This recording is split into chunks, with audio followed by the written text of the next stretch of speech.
In a new interview on the News Pulse News podcast Skullduggery, Credico shared with co-hosts Daniel Klaidman and Michael Isikoff email messages he said he had received from Stone in just the last few days.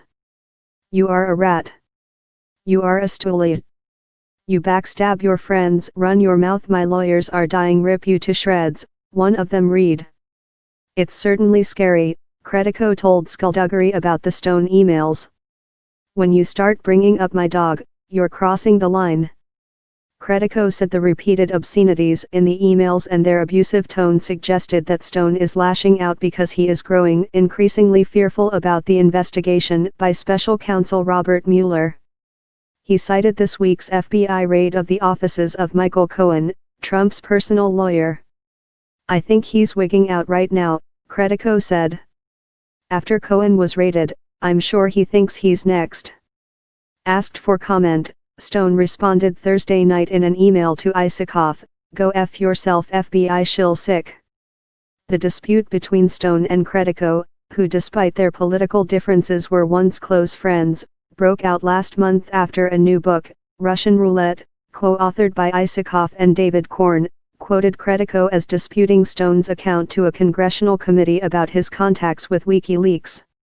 Stone had claimed at a political rally in Florida on August 8, 2016, that he had communicated with Julian Assange about emails the WikiLeaks founder would soon release as part of an October surprise that would reveal stone-cold proof of the criminality of Bill, Hillary, and Chelsea Clinton. But when he was called to testify before the House Intelligence Committee last November, Stone released a statement asserting that he never actually spoke to Assange at all.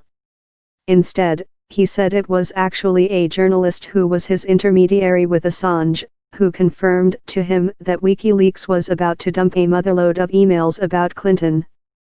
"This journalist assured me that WikiLeaks would release this information in October 2016 and continued to assure me of this throughout the balance of August and all of September. This information proved to be correct," Stone told the committee in a statement last November. He later identified the journalist as Credico. But in Russian Roulette, Credico rejected Stone's account as nonsensical.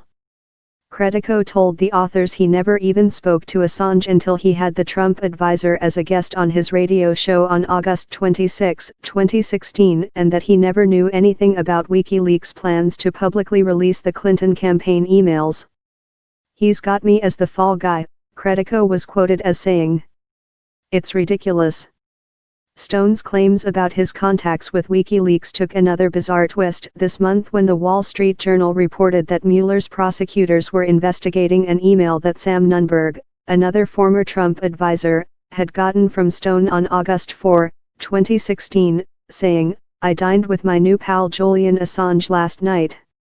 Stone said the email to Nunberg was a joke and reiterated that he never communicated with Assange at all in 2016, releasing screenshots showing he was on an Delta Airlines flight from Los Angeles to Miami on the night before the email was sent.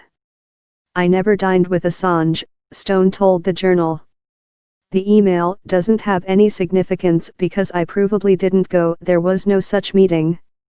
It's not what you say, it's what you do." This was said in jest. Credico said in the podcast he believes Stone had been puffing up his interactions with WikiLeaks to ingratiate himself with Trump. "He's Walter Mitty," Stone said. "He's an egomaniac. He was tossed out by Trump. Trump was not loyal to him. This was his way of getting back in." More skullduggery from News Pulse News.